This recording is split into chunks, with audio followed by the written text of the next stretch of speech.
Assalamualaikum warahmatullahi wabarakatuh.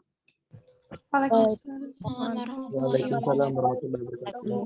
Jadi ini pertemuan kita ke-14 ya. Insya Allah kita bulan puasa, pertemuan kita terakhir. Gitu ya, ada sekali kuliah untuk bab terakhir yaitu edge coloring. Di hari ini yang kita bahas adalah vertex coloring.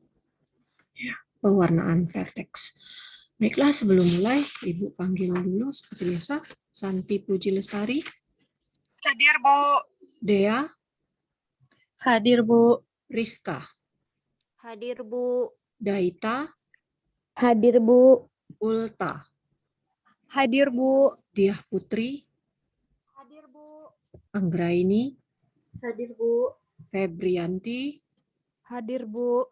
Krisda.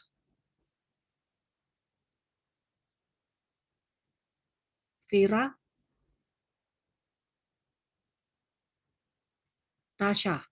Hadir, Bu, Pira. Hadir, Bu, Tasya. Oke, Safira. Hadir, Bu. Andini. Hadir, Bu. Nada. Hadir, Bu. Natalia. Hadir, Bu. Miranda. Hadir, Bu, Miranda. Zahra.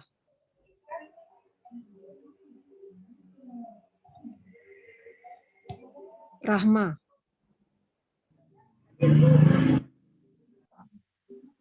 Rahma Putri Dewi. Yep. Gaya. Hadir, Bu. Fauzi. Hadir, Bu. Riren. Hadir, Bu. Riren ya bacanya ya. Iya, Bu. E-nya nggak dibaca berarti. Iya, Bu. Ini ejaan yang sulit ini. Rieren. Nah, tulisannya gitu ya, Rieren. Leni. Hadir, Bu. Alia. Hadir, Bu. Ega Puspita. Hadir, Bu. Shirley. Hadir, Bu. Ria. Hadir, Bu. Lemesnya Tria tuh caknya lesu lagi ya. Ardianto. Ada, Bu. Alvia. Hadir, Ibu. Neta. Hadir, Ibu. Yuda. Ayu Dwi. Intan. Yahya. Hadir, Bu. Aprilia. Hadir, Bu. Rosita. Hadir, Bu. Shirley Anggraini. Jeremy. Hadir, Bu. Kariena. Hadir, Bu. Joy. Hadir, Bu. Sahril. Ibnul. Hadir, Bu. Helena. Hadir, Bu. Akmal. Hadir, Bu. Clarita. Clarita mana suaranya? Clarita Margo Uteh. Itu ada orangnya. Melihat apa itu Clarita? Nah, nggak ada suaranya. Mulutnya aja kedengeran. Bergerak-gerak. Hadir, Bu. Diarni. Hadir, Bu. Mutiara Salsabila. Hadir, Bu. Fitriana. Hadir, Bu. Putvina. Hadir, Bu. Raihanul. Hadir, Bu. Nur Fahriansyah. Hadir, Bu. Antonia.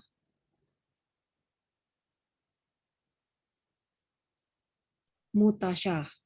Hadir, Bu. Oke. Kita lanjutkan materi kita. Saya share screen.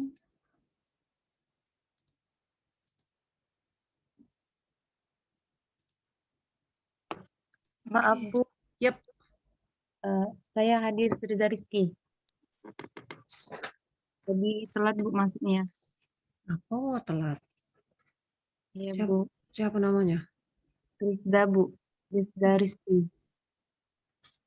Maaf Bu, Shirley juga Bu. Tadi sinyalnya hilang-hilang. Bentar, sabar. Lagi baik hati hari ini ya. Hari ini baik hati. Siapa tadi? Yang satu tadi, yang pertama dulu. Krisda, Bu. Krisda Rizky ya? Iya, Bu. Oke, apa lagi? Dari Anggra ini Bu. Anggra ini ya. Maaf, Bu. Ayu juga, Bu. Muhammad Sahrul juga hadir, Bu. Ibu Zara hadir, Bu. Antoni Lomban Batu hadir, Bu. Antonia, siapa lagi tadi? Sahril ya? Iya, Bu. Shirley Anggra ini. Iya Bu. Ya, udah. Ayu dulu hadir, Bu. Zahra, Bu. Sudah, Zara. Siapa lagi tadi? Yuda Andes Bimantoro, Bu. Udah. Siapa lagi? Udah. Dah, wis. Zahra, Bu. Ayu, Bu. Sudah, Zahra. Berkali-kali ini sudah disebutkan Oke, tadi. Bu, maaf. Oke, kita lanjutkan. Sekarang vertex coloring. Pewarnaan vertex. Ya. Tujuan pembelajaran pada sore hari ini, setelah mempelajari vertex coloring atau pewarnaan graf, kamu harus mampu pertama menjelaskan istilah pewarnaan vertex. Apakah warna dan apa bilangan kromatik. Kemudian bisa menggunakan teorema Brooke. Kemudian bisa menggunakan algoritma greedy untuk mewarnai vertex suatu graf. Dan yang terakhir bisa menjelaskan apa artinya masalah pewarnaan. Apa artinya masalah pewarnaan peta.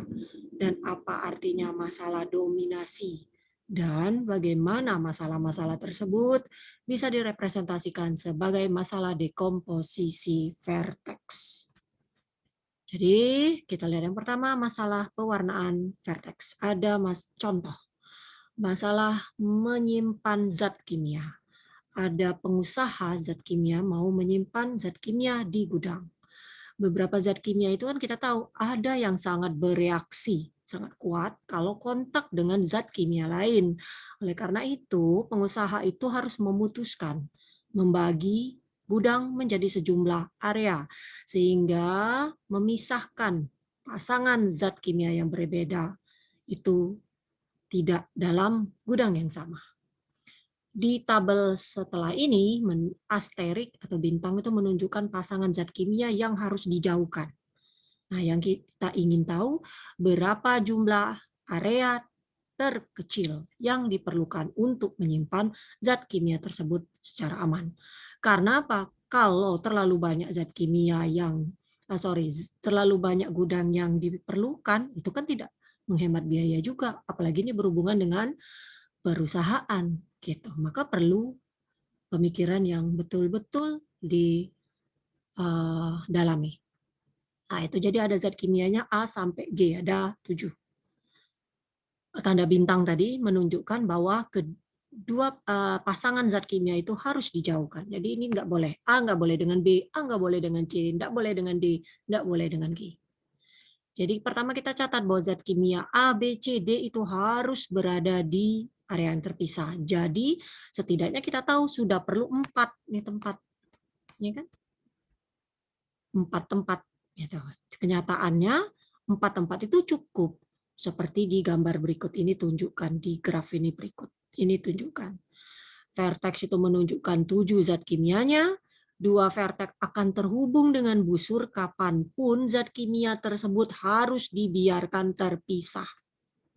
Jika kita warnai vertex dengan jumlah warna yang minimum sehingga vertex yang adjacent, vertex yang tetanggaan, yang artinya terhubung oleh satu busur, itu harus diwarnai berbeda.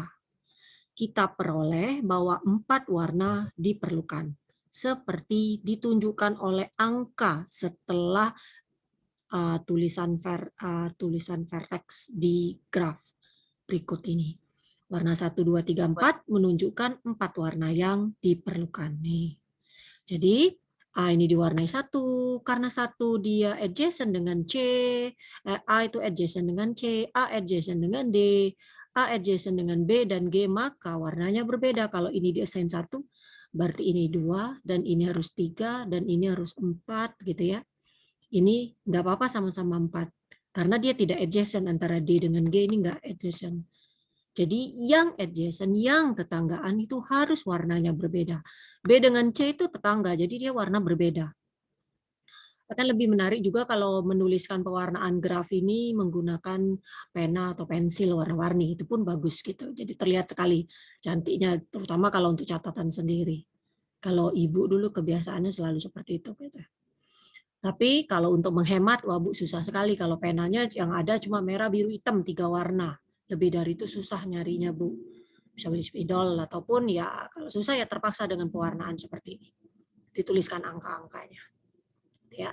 Jadi kita peroleh 4 subset saling asing yang berhubungan dengan 4 area tadi. A dengan E, kenapa A dengan E diklasifikasikan sama? Karena dia warnanya sama ini tadi. Jadi artinya dia boleh bersama-sama, ya kan? Dia tidak adjacent nih. Tidak. Jadi A dengan E kalau warnanya sama, B dengan F gitu ya, nih. Sama-sama warnanya 2, yang sama diletakkan sama. Ingat ya, pewarnaan ini tidak mutlak. Nanti akan kita lihat berikut-berikutnya ada beberapa algoritma bagaimana cara mewarnai graf gitu ya. Mewarnai vertex maksudnya. Jadi kalau misalkan cara lain, kalau ini 1, ini 2, ini 3, ini 4. Jadi yang ini misalkan ini kita mulai dari 1 lagi, dan ini pun sebenarnya bisa diwarnai 1 gitu. Karena dia tidak tetanggaan dengan siapa-siapa. Jadi diurutkan lagi 1 gitu. Jadi ada klasifikasi yang berbeda gitu. Kalau ini sudah 1, mau diwarnain pun ini 3 pun boleh juga. Sebenarnya harusnya seperti itu gitu. Ya, jadi sebenarnya bisa berbeda gitu. Jadi 4 setnya ini nanti berbeda. Nih lihat, other solutions are possible. Jadi kalau misalkan Ibu buat nih, yang misalkan warna yang saya kehendaki yang seperti ini, itu bisa juga. Misalnya seperti ini. Kalau ini diassign 1 karena dia tetangga ini 2, ini pun bisa 2 sebenarnya. Nah, ya kan? Dan yang ini tidak mungkin 2 karena ini sudah ada 2, ini 3. Ini juga nggak mungkin 3. Nggak mungkin 3 karena tetanggaan, nggak mungkin 2 karena dia tetanggaan juga. Jadi ini adalah 4. Gitu ya. Jadi udah dapat ini 2, ini 3, ini 4. Ini ada 2, ini 1, nggak masalah.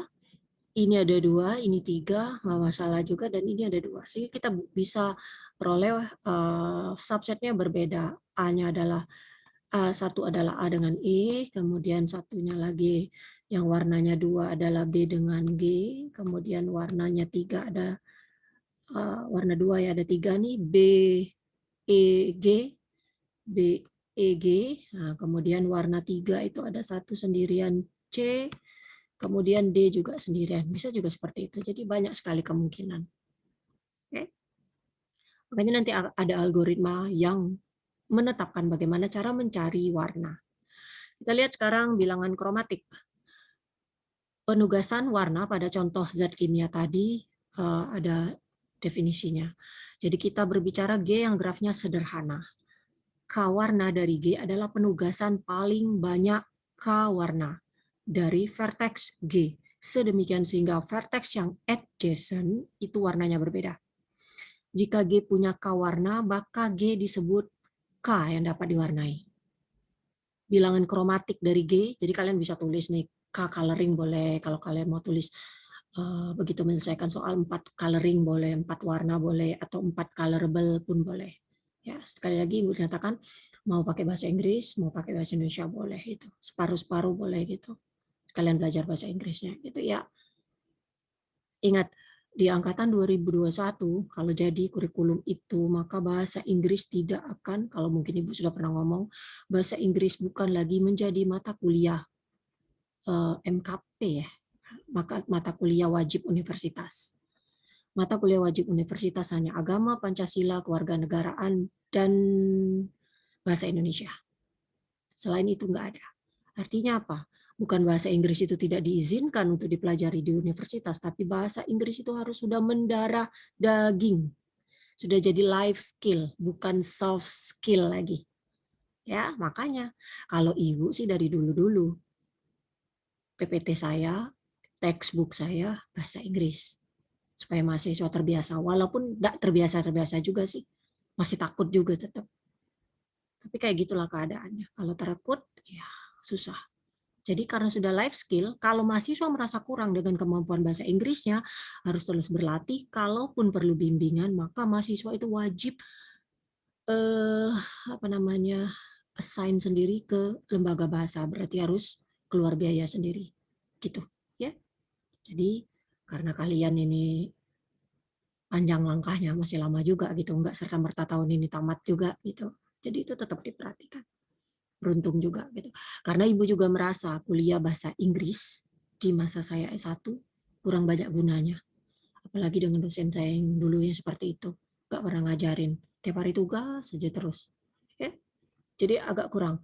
Bahasa Inggrisnya orang matematika itu seharusnya bahasa Inggris yang lebih menekankan terms atau istilah-istilah jargon-jargon ilmu matematika. Itu yang lebih penting daripada bahasa Inggris secara umum. Nggak bisa kita belajar cuma yang umum saja. Apalagi tujuannya suliet, bukan. Tujuan belajar bahasa Inggris bukan untuk lulus suliet ya, itu yang salah. Pemahaman yang salah. Walaupun zaman ibu nggak ada ya suliet. Suliet itu baru. Oke, lanjutin nih. Sekarang kita berbicara juga bilangan kromatik. Apa nih artinya bilangan kromatik? Bilangan kromatik itu notasinya ini, ibu lupa lagi nih notasinya apa ya? Coba ibu browsing dulu. Ibu stop share dulu ya. Mau cek dulu, penasaran ibu, kemarin ibu lupa. Greek simbol. Oke, Greek alfabet. Itu bacanya apa? Kayak psi itu ya. Ini apa nih bacanya? Iya, psi ya. Psi, CHI nggak tahu nih bahasa Inggris. Caranya Western Greek alphabet psi tulisannya gitu ya. Psi ya, psi, psi ya. Ya, itu bacanya seperti itu. Oke, Ibu. Nggak apa-apa sih sambil belajar cara bacanya aja, kita kan jangan sampai malu-maluin. Saya terasa betul ya, Ibu terasa betul pertama kali waktu kuliah dengan mata kuliah yang wajib bahasa Inggris gitu ya, yang saya merasanya, wah pengetahuan Inggris saya sudah jago nih. Begitu masuk di kelas, ya Allah, semua istilah-istilah matematika itu masih terasa asing. Ibu pertama kali kuliah itu rasanya capek banget. Saya ingin mendengarkan bahasa Indonesia, mendengarkan kata-kata dalam bahasa Indonesia. Capek banget setiap kali kok orang ini ngomongnya bahasa Inggris terus gitu. Tapi lama-lama, oh begitu ya. Karena apa? Karena kita terbiasa gitu ya, terbiasa bahasa Indonesia, terus tiba-tiba harus bahasa Inggris kok capek banget gitu ya, mau dengarkan bahasa Inggris terus gitu. Ya, jadi sekali lagi bahasa Inggris itu tetap penting untuk dipelajari, paling penting. Lagi ini kenapa? Oke, aja ya muncul ya. Oke, jadi catatan definisi di atas itu hanya berlaku untuk graf simpel. Ingat ya, definisi ini hanya berlaku untuk graf simpel. Kenapa? Karena loop itu harus tidak termasuk. Karena dalam sebarang pewarnaan, kawarna, vertex di ujung dari setiap busur itu kan harus di-assign warna yang berbeda. Jadi kalau ada vertexnya berakhir di loop, kan bingung jadinya. Satunya warna A, satunya warna satu, tiba-tiba ujungnya satu, lagi harus warna yang berbeda. Padahal dia loop, berujung di vertex yang sama. Jadi tidak mungkin. Dan juga harus tidak dimasukkan busur ganda. Karena apa? Karena kehadiran satu busur saja sudah berkontribusi, dua vertex itu harus punya warna yang berbeda. Gimana kalau busurnya lebih dari satu? Berarti warnanya banyak dong untuk vertex yang dua itu aja. Gitu kan? Itu maksudnya. Jadi harus dicatat, diingat bahwa pewarnaan graf ini hanya untuk graf simple yang tidak ada loop dan tidak ada busur ganda. Di sini bisa ditulis warna itu dengan 1, 2 dan seterusnya di samping si vertex tersebut. Nah, misalnya ini ada 4 warna, ini contohnya. Di graf yang sama juga memungkinkan ada 3 warna. Di graf C ini tidak mungkin, keliru. Kenapa? Karena ini 2 dengan 2. Ini bukan pewarnaan graf. Ya, karena graf G ini punya 3 warna, ya, nih ya, jadi A dan B itu adalah 4 warna, ini 4 dan ini 3. Dan ini bukan. menentukan gitu ya. Karena graf G punya 3 warna yang paling minimum, nih berarti ini batas atasnya. Psi G, psi lah. Si G ini kurang dari sama dengan 3. Jadi 3 itu batas atas untuk si G. Juga G itu memuat 3 vertex yang adjacent secara mutual, yang berbentuk segitiga. Ya kan nih? Nih. Jadi kalau ada bentuk segitiga ini, pastilah warnanya juga beda, ya kan? Sehingga si G juga lebih dari sama dengan 3. Bilangan kromatiknya juga lebih dari sama dengan 3. Jadi ini merupakan batas bawah. Yang batas atas tadi kita ngelihat pas kita gambar ada warna yang paling minimum diperlukan sebanyak 3. Begitu kita ngelihat bentuknya ada yang membentuk triangle segitiga, kita tahu itu batas bawahnya. Kalau kita combine, kita gabungkan yang lebih dari sama dengan 3 dan kurang dari sama dengan 3, maka yang diperoleh adalah bilangan kromatiknya sama dengan 3. Jadi pertanyaannya sekarang bagaimana kita menentukan bilangan kromatik? Nah, kita udah tahu nih tadi, batas atas untuk bilangan kromatik G itu diperoleh dengan membentuk batas atas. Yaitu dari bagaimana caranya? Cari aja pewarnaannya secara eksplisit untuk vertex dari G. Sekarang bagaimana cara mencari lower bound? Lower bound diselesaikan dari hasil dari problem 12.4a, yaitu tadi menentukan jumlah vertex dalam subgraf lengkap. Jadi kamu harus cari dulu dalam graf itu mana graf lengkapnya, subgraf lengkap. Tadi kan triangle nih, segitiga nih. Nah, ini segitiga, ini kan K3 kan? Nah, jadi kita tahu kalau ketemu graf lengkapnya, subgraf lengkapnya, yang ini ternyata K3, kita tahu. Subgraf ya, bukan graf lengkapnya. Kalau ini kan K4 nih, ini kan K4. Tapi yang kita perlu cari adalah subgrafnya. Subgrafnya adalah K3. Berarti perlu 3 warna, gitu. Nih. Jadi jumlah vertexnya karena K3, N-nya sama dengan 3, ya yang terbesar nih, yang terbesar. Jadi subgraf lengkap yang terbesarnya K3 bukan K4. K4 kan graf yang mau dicari gitu. Jadi K3 berarti jumlah vertexnya ada 3. Itu merupakan lower bound. Jadi dari contoh tadi lower bound-nya adalah 3 dan upper bound-nya adalah lebih dari sama dengan 3 juga. Sehingga kita bisa tentukan batas atas dan batas bawahnya ternyata sama. Maka si G ini sama dengan nilai yang sama tadi, yaitu 3. Ya, contoh vertex di graf G tadi bisa diwarnai 4 warna. Yang tadi kita lihat nomor kiri sekali, gambar kiri kali. Tapi G tidak bisa diwarnai kurang dari 4 warna. Karena G memuat graf lengkap, K4, misalnya seperti itu. Ya, untuk graf G. Yang di below ya, di bawah ini ya.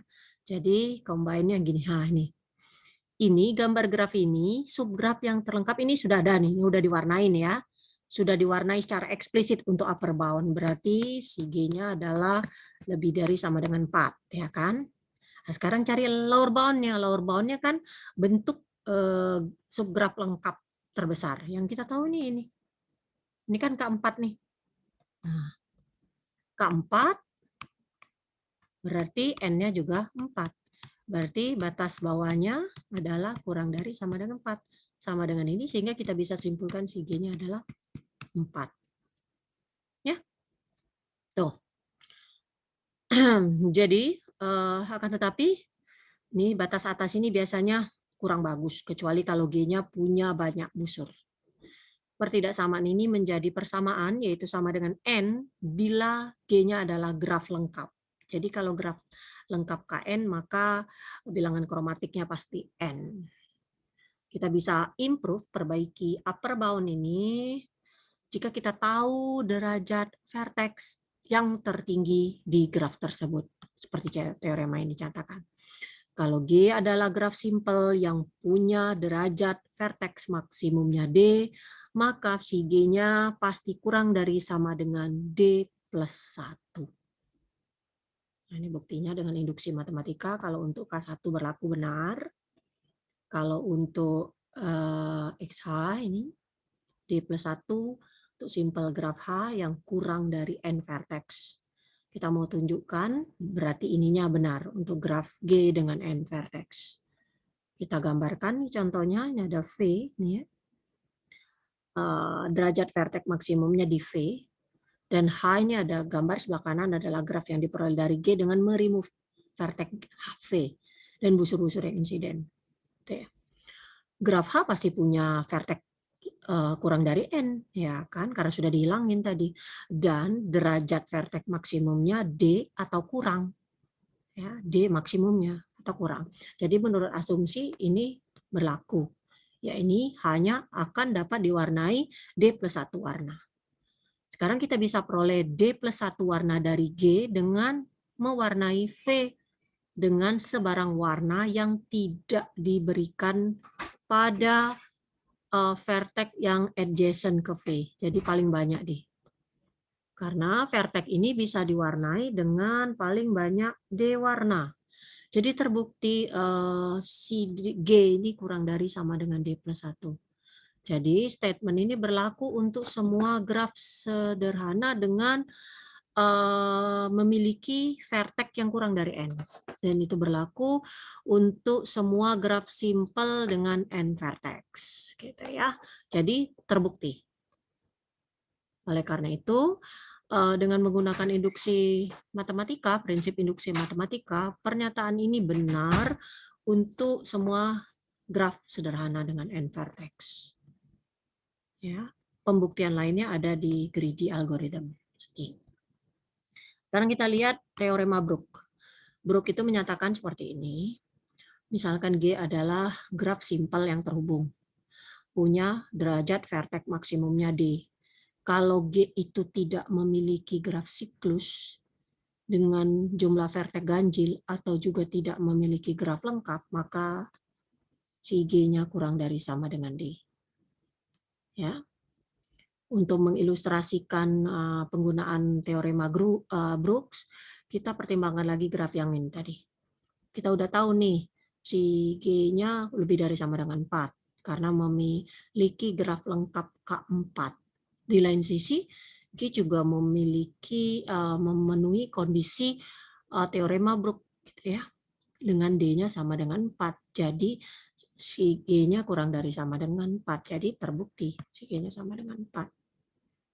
Gitu ya. Akan tetapi situasi tidak selalu terpenuhi. Secara khusus, kalau G-nya punya sedikit vertex, tapi punya derajatnya tinggi, maka batas yang diberikan oleh teorema Brook itu bisa sangat tidak baik.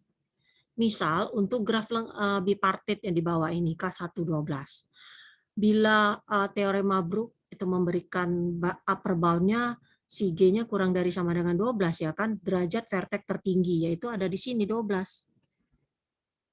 Jadi kita tahu nih warnanya harus 12. Sedangkan kalau kita cari warnanya kan cuma 2 perlu. Yang ini cuma 1, yang ini semuanya 2, 2, 2, 2. Dia kan tidak adjacent. Jadi cuma perlu 2 warna aja. Tidak memenuhi teorema Brook tadi. Ya.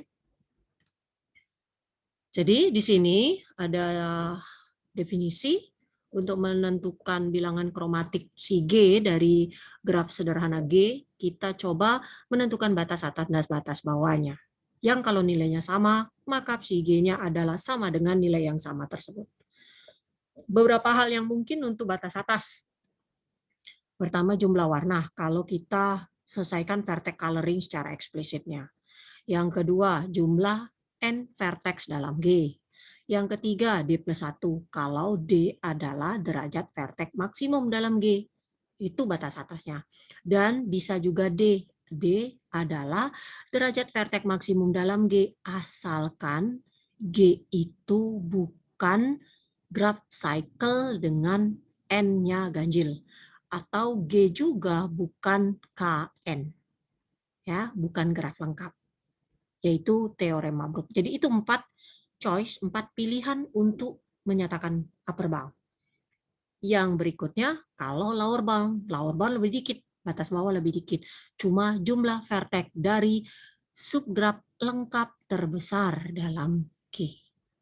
Ya. Sekarang graf planar, pewarnaan graf planar.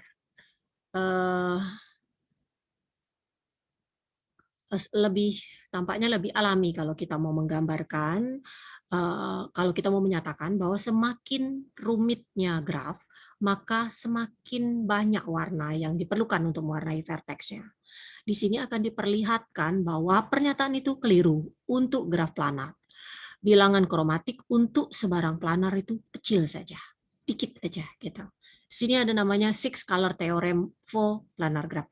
Teorema 4 warna untuk graf planar. Vertex dari sembarang graf planar terhubung sederhana G bisa diwarnai dengan 6 warna atau kurang. Sedemikian sehingga vertex yang vertex yang adjacent warnanya berbeda. Buktinya dengan induksi matematika juga. Kalau untuk N1 benar. Ya, kenyataannya statement ini pasti benar untuk semua graf sampai ke 6 vertex. Karena warna yang berbeda bisa digunakan untuk setiap vertex. Benar pernyataan ini. Dan yang kedua, kita asumsikan vertex dari semua graf planar terhubung sederhana dengan lebih dikit dari N vertexnya itu bisa diwarnai 6 atau kurang warna. Kita mau menunjukkan bahwa vertex dari semua graf planar terhubung sederhana tersebut dengan N vertex itu bisa diwarnai dengan 6 atau kurang warnanya. Ini misalnya seperti ini. G adalah graf planar terhubung dengan N vertex. Terbukti dari corollary 11.3 bahwa G memuat vertex dengan derajat 5 atau less atau kurang. Kita remove V, nih di remove V-nya, maka jadinya seperti ini. Ya. Menurut asumsi vertex dari H atau setiap komponen dari H ya, kalau hanya ada yang komponen yang tidak terhubung. Nah, kita bisa warnai dengan 6 warna ya kan sedemikian sehingga vertex yang adjacent itu warnanya berbeda. Jadi kita bisa warnain seperti ini. Nah, ini diwarnai semuanya berbeda. Ya, sekeliling ini. Dan ada vertex V-nya. Karena V punya 5 tetangga tadi, 6 warna tersedia. Berarti ada 1 warna yang bisa digunakan untuk mewarna V. Makanya jadi 6 warna seperti yang diperlukan.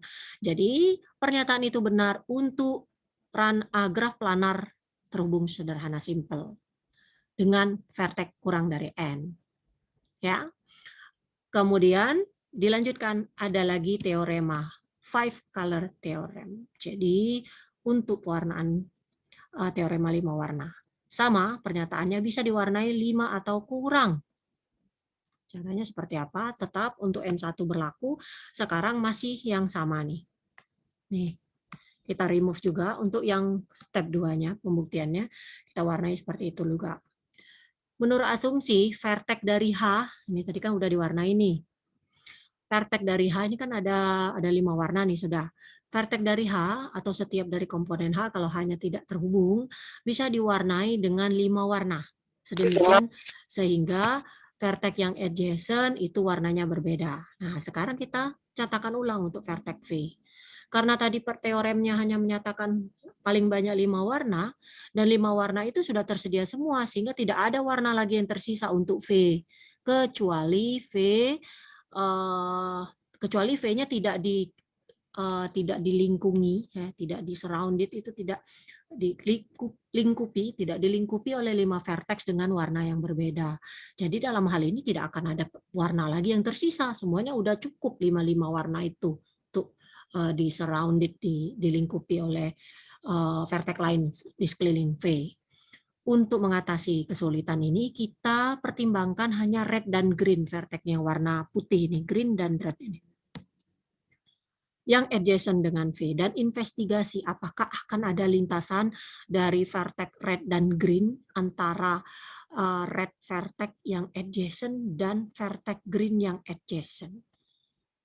Ada 2 case yang bisa muncul. Pertama, semua red dan green vertex ya, semua vertex red dan green yang bisa dicapai dari vertex red akan berbeda dari yang bisa dicapai dari vertex green. Sehingga tidak ada lintasan red green-nya. Dalam hal ini kita tuker aja warna red green itu pada bagian di atas. Misalnya kita buat seperti ini. Nah ini ya, ini V, ini dinotasikan, disingkat ya, nih red green. Nah dia buat semua seperti ini, tuker aja gitu. Jangan red green, misalnya green aja atau red saja misalnya seperti itu. Karena kan tidak ada lintasannya antara red ke green. Ini kan nggak ada nih. Nah, jadi artinya bisa kita warnain sama saja. Jadi ditukar. Jadi menukarkan vertex red yang adjacent dengan V dengan menggantinya dengan warna green juga. Jadi V bisa diwarnai dengan red sekarang. Gitu. Ya. Jadi melengkapi bukti bahwa ada 5 warna. Sekarang di kasus B, 2 red green bagian itu red dengan green link up. Jadi akan ada red green path ya. Tapi menukarkan warna tidak membantu karena vertex V itu masih adjacent ke red vertex dan green vertex. Akan tetapi tidak akan ada lintasan dari blue dan yellow vertex antara blue dan yellow yang adjacent dengan V. Karena red green path, jadi lintasan red green tuh sudah ada jalannya sendiri. Jadi kita bisa interchange yang blue yellow partnya. Nah, seperti ini misalnya. Ini tadi ya. Nih, blue yellow blue di sini ya kan. Kalau kita lihat sebelumnya tadi. Nah, blue di mana di sini? Kita bisa tukarkan seperti ini.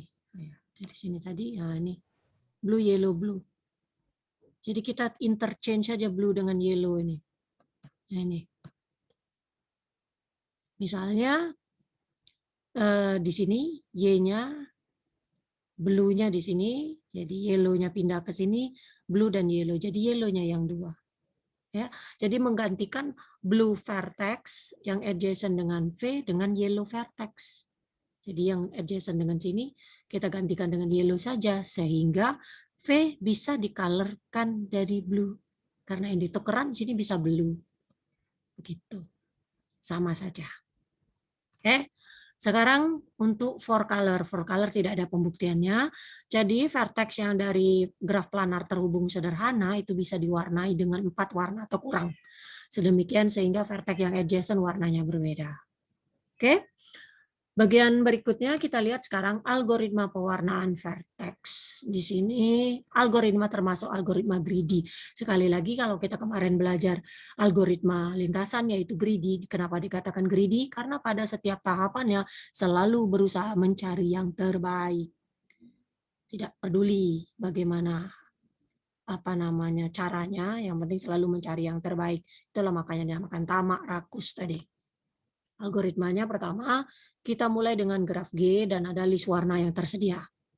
Kemudian kita label dulu vertex A, B, C dalam sebarang cara. Jadi terserah kalian mau melabelkan vertex-vertex itu dari mana mulainya. Kemudian kita bisa identifikasi vertex yang belum diwarnai, dilabel dengan huruf pertama dalam alfabet. Jadi kita mewarnai vertex itu menurut urutan alfabet. Ya, sesuai dengan yang kamu namai tadi di mana tempatnya. Warnai sesuai urutan alfabet yang terdulu dengan warna pertama dalam list yang belum digunakan oleh vertex yang sudah diwarnai yang adjacent. Ulangi terus langkah 2 sampai semua vertex sudah diwarnai baru stop. Maka kita peroleh warnanya. Di sini ada 2 contoh dengan menggunakan graf yang sama, tapi karena dia melabelkan vertex yang berbeda, maka warna yang dihasilkan juga berbeda. Banyaknya. Mungkin banyaknya berbeda atau tidak. Tahu. Kita lihat. Pertama, kita disuruh mewarnai graf ini. Kita label dulu. Saya melabelinya A, B, C, D, E, F. Seperti ini. Ya kan? Ingat, warnailah dulu vertex dengan huruf yang paling dulu dalam alfabet. Berarti saya warnai dong A ini 1, ya kan? Karena sudah A ke B, karena B adjacent dengan A, maka nggak mungkin warnanya sama, diwarnainlah 2, ya kan?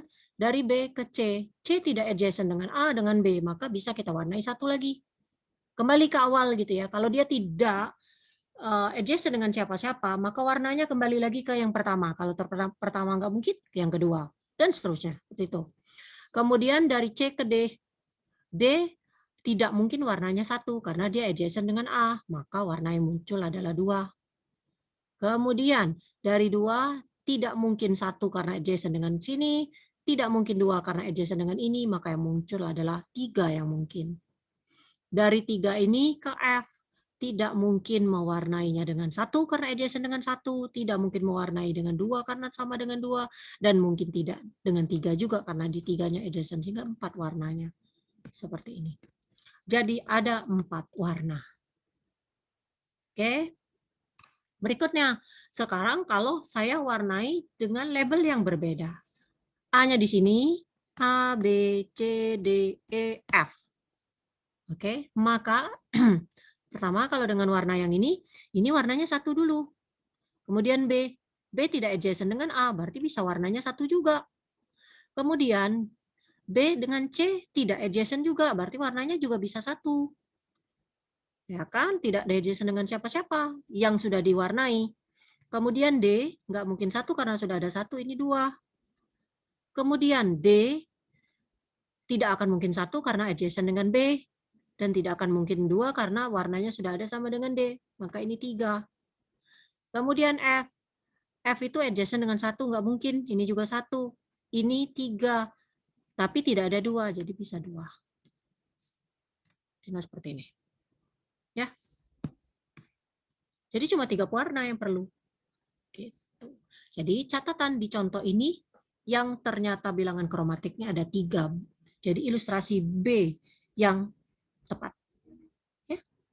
Tapi nantinya kalau misalnya disuruh mengerjakan, kalau Ibu bilang ini ada gambar grafnya dengan labelnya seperti ini, kamu tentukan dengan algoritma pewarnaan graf, ya selesaikan saja gitu. Kecuali dari graf ini tentukan berapa bilangan kromatiknya menggunakan algoritma pewarnaan. Berarti kamu harus cari di mana yang paling minimum.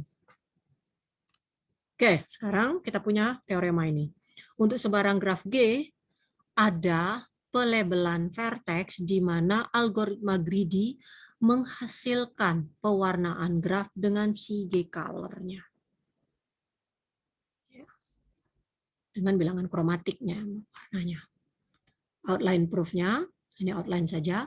Ambil sebarang vertex yang mewarnai G dengan G color. Warna. Dinotasikan dengan 1, 2, 3, dan seterusnya. Dan secara berturut-turut label dengan A, B, C. Vertex yang diwarnai 1, vertex diwarnai 2, dan vertex diwarnai 3, dan seterusnya. Dengan melabelkan ini, maka algoritma greedy akan menugaskan warna 1, 2, 3 dalam urutan itu, sehingga G-nya adalah G warna yang diperlukan. Kemudian ada lagi, G adalah graf sederhana yang punya derajat vertex maksimumnya D. Maka yang berlaku ini adalah G kurang dari sama dengan D plus 1 sama juga. Ya, ini pembatasannya. Jadi teorema Brook itu bisa dibuktikan serupa. Sekarang kita lihat dekomposisi vertex. Beberapa dari masalah yang muncul dalam graf teori itu melibatkan dekomposisi dari graf G menjadi subgraf dengan tipe tertentu. Di dalam beberapa masalah, kita split, kita pecah set vertex dari G menjadi subset disjoint. Ya, subset disjoint ini disebut dengan dekomposisi vertex. Jadi split pemisahan atau memisahkan pemisahan set dari vertex menjadi subset yang disjoint, subset yang saling asing. Itu dinamakan dekomposisi vertex. Contoh ini ada graf tidak terhubung seperti ini, ada 3 komponen. Dekomposisi vertex yang alami adalah membagi set dari vertex menjadi subset disjoint yang berhubungan dengan komponen dari G. Berarti ada komponennya ABC, DF, GH, dan H. Ada 3 komponen yang membuat menjadi subset yang disjoint. Di bagian ini kita adopsi pendekatan yang serupa untuk beberapa masalah lain. Misalnya masalah itu bisa diformulasikan dalam istilah teoretik, graf teoretik. yang melibatkan pemisahan set vertex dari graf menjadi disjoint subset atau subset yang disjoint dengan sifat-sifat tertentu.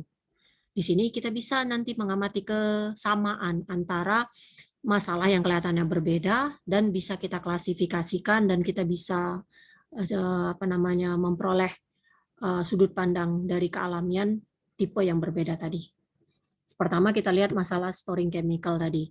Di contoh pertama tadi kan kita sudah tahu nih masalah pengusaha yang mau menyimpan zat kimia yang bereaksi kuat untuk beberapa zat kimia sehingga dia membuatlah pembagian seperti ini.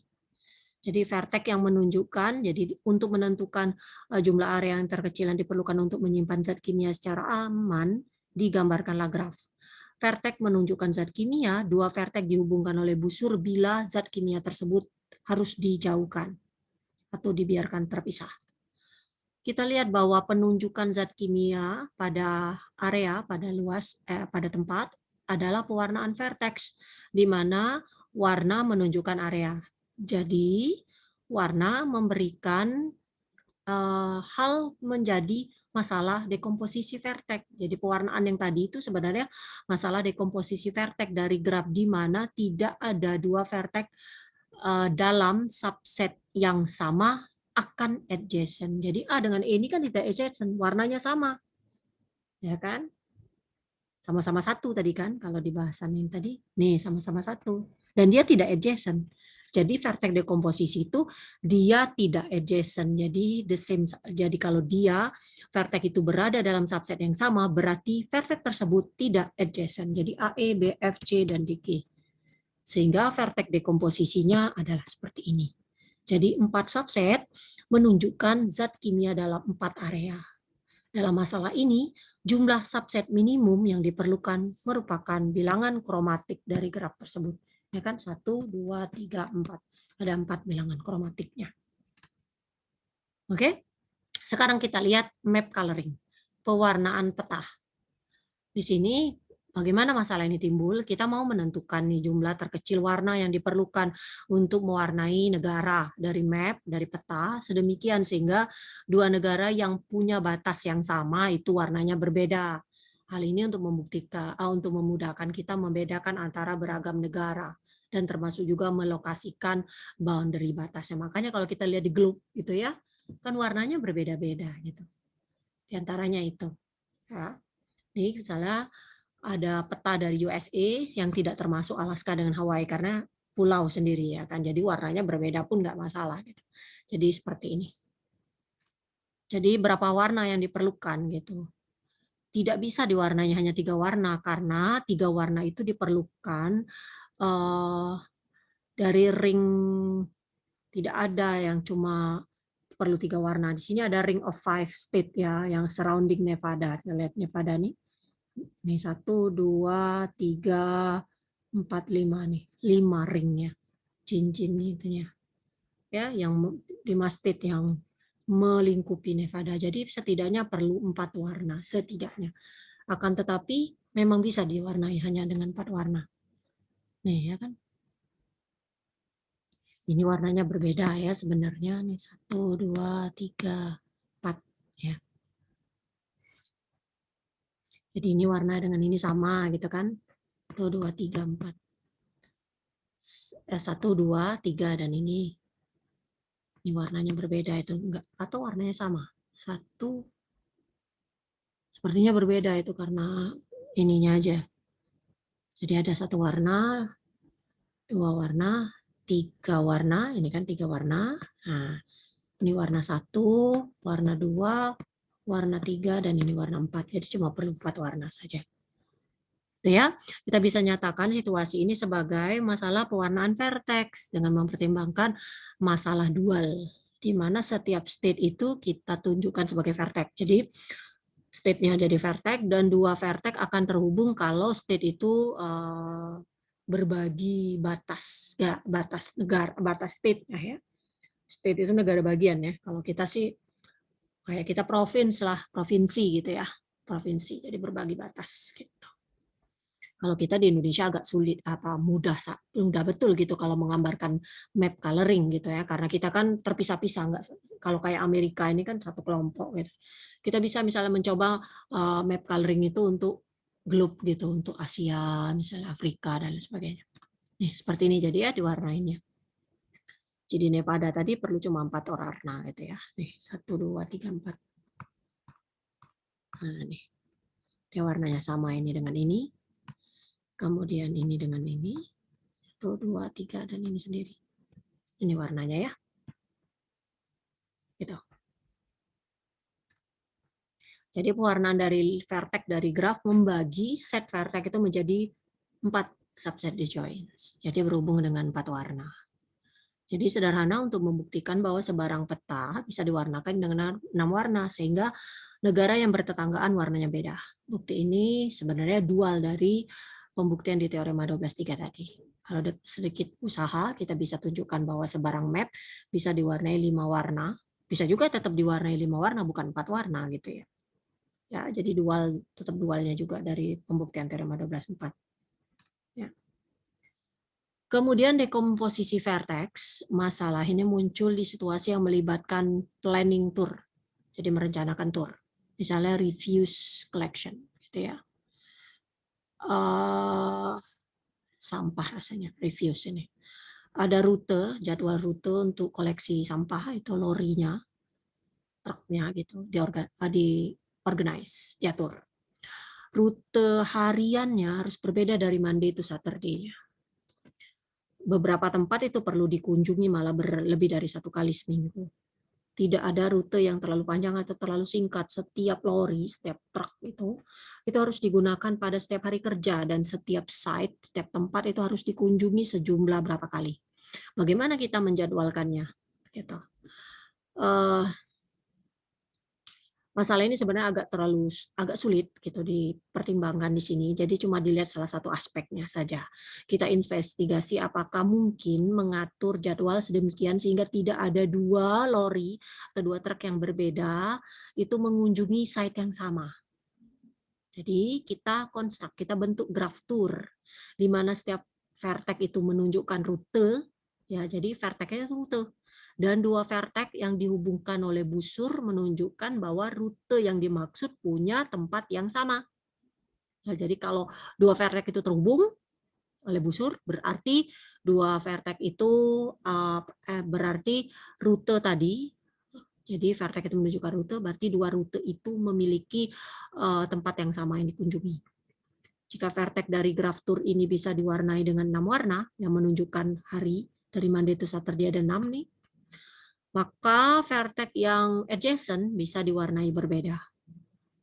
Jadi ada pewarnaan vertex yang bisa memberikan jawaban atas penjadwalan yang tepat. Masalah ini direduksi menjadi masalah pewarnaan vertex. Sekali lagi, masalah dekomposisi vertex di mana tidak ada 2 vertex dalam subset yang sama akan adjacent. Jadi itu vertex dekomposisinya. Hubungan antara vertex dekomposisi dengan pewarnaan vertexnya. Kemudian ada masalah dominasi. Masalah link komunikasi. Ini ada link komunikasi yang mau dibuat antara sejumlah kota, dan ada stasiun transmisinya juga mau dibuat di beberapa kota tersebut, sehingga setiap kota itu bisa menerima pesan setidaknya 1 dari stasiun transmisi. Untuk alasan ekonomi kita perlu jumlah stasiun transmisi sekecil mungkin, ya kan? Alasannya ekonomi. Gitu. Bagaimana caranya? Kita representasikan situasi ini dengan graf yang punya vertex yang menunjukkan kota, busurnya menunjukkan pasangan kota yang bisa berkomunikasi secara langsung. Karena setiap kota haruslah memuat stasiun transmisi atau berkomunikasi dengan kota yang memiliki stasiun transmisi, maka kita mau mencari set dari vertex antara set tersebut yang adjacent untuk ke semua vertex lainnya dalam graf. Misalnya ini kita punya communication link-nya seperti ini, ada A sampai F. Gitu ya. Nah, kita bisa lokasikan transmisi stasiun itu di ACE. Karena setiap dari vertex BDF sisanya itu adjacent pada setidaknya satu dari vertex ini. Jadi kita misalkan ACE nih. Karena kita tahu nih setiap vertex sisanya itu setidaknya adjacent ya kan, B adjacent dengan A, C juga gitu kan. Kemudian F juga dengan A dengan E dan seterusnya gitu ya. Nah nih, kita katakan vertex ACE itu membentuk set dominasi. Gitu, kalau kita assign seperti itu. Jadi, kita peroleh vertex dekomposisinya menjadi subset dari kota yang dilayani oleh transmisi, stasiun transmisinya. Jadi, A, C, E. Jadi, A itu melayani WF, C itu D, dan E bisa sendiri saja. Gitu. Kita peroleh, itu salah satunya, kita bisa peroleh solusi yang lebih ekonomis, yang cuma 2 stasiun transmisi saja. Misalnya kita lokasikan di A dan D. Nih. Misalnya kita lokasikan di A dan D.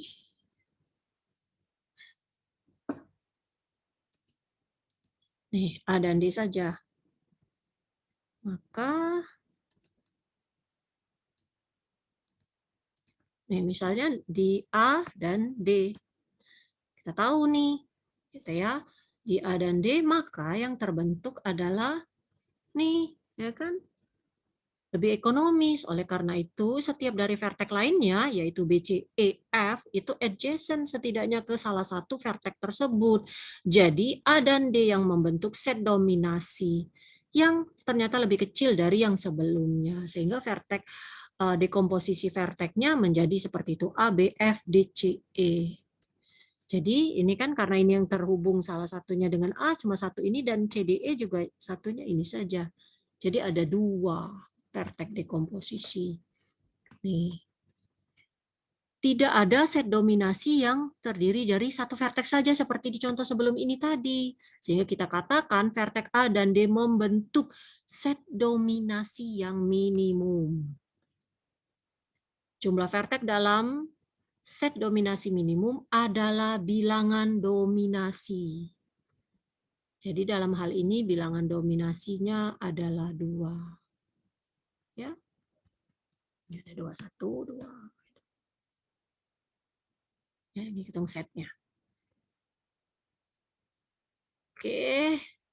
Catatan bahwa dalam setiap dekomposisi vertex di atas, setiap subset memuat vertex yang adjacent ke seluruh vertex lainnya dalam subset. Jadi terbalik ya. Untuk dominasi ini terbalik dalam dekomposisi vertex. Ya, dekomposisi vertex itu terbalik. Kalau tadi berbicara bahwa tidak ada yang dalam subset yang sama itu yang adjacent, kalau di sini malah setiap subset itu memuat vertex yang adjacent. Jadi ini adjacent semuanya, ini adjacent. Ya, tetanggaan juga. Jadi masalah menjadi mereduksi mengerucut ke masalah penentuan set dominating minimum di dalam graf yang terjadi. Itu bisa dalam banyak samaran gitu. Misalnya jumlah lokasi di pabrik nuklir yang fit, yang tepat untuk lampu alarm ya, warning ya, lampu peringatan, dan sensor itu dipusatkan di beragam tempat untuk mengawasi lampu tersebut. Kita bisa minimumkan jumlah sensor dengan menentukan set dominasi minimumnya dalam graf yang dimaksud dan memposisikan sensornya secara tepat. Sebarang lampu yang muncul bisa dilihat oleh setidaknya satu sensor dan aksi yang tepat itu bisa dilakukan. Gitu ya. Catatan bahwa tipe dekomposisi vertex yang dijelaskan untuk masalah dominasi itu berbeda dengan dekomposisi vertex untuk pewarnaan graf lainnya. Jadi ya sama-sama vertex decomposition atau dekomposisi vertex tapi berbeda maksudnya antara masalah dominasi dengan masalah pewarnaan. Ingat dalam pewarnaan tadi yang Ibu bilang sebelumnya, bahwa dalam setiap subset tidak ada 2 vertex yang adjacent. Jadi kalau kita mengelompokkan dalam satu subset, berarti vertex-vertex tersebut tidak adjacent. Berbeda dengan masalah dominasi. Kalau dalam masalah dominasi, setiap subset memuat vertex yang adjacent untuk semua vertex lain dalam subset. Sebentar ya.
Oke, Ibu lanjutkan sedikit lagi. Next. Oh, ternyata habis ya. Jadi perlu diingat tadi kesimpulannya bahwa masalah dekomposisi vertex untuk masalah dominasi itu berbeda dengan dekomposisi vertex untuk pewarnaan graf. Jadi perlu diperhatikan betul-betul. Untuk pewarnaan graf di dalam subset tidak ada 2 vertex adjacent, tapi dalam masalah dominasi terbalik. Malah setiap subset itu memuat vertex yang adjacent ke semua vertex lain dalam subset tersebut, ya. Harus diingat. Oke, itu saja materi kita. Latihannya nanti di apa? Di pop quiz tolong diselesaikan. Dengan begitu tinggal minggu depan ya kuliah kita berakhir gitu. Mungkin tidak terlalu semangat bener kali Ibu ngajarnya gitu ya, karena bulan puasa kan gitu. Nanti takut habis suara. Gitu. Perlu diingat pertemuan ke-13, 14, 15 berarti planaritas ya.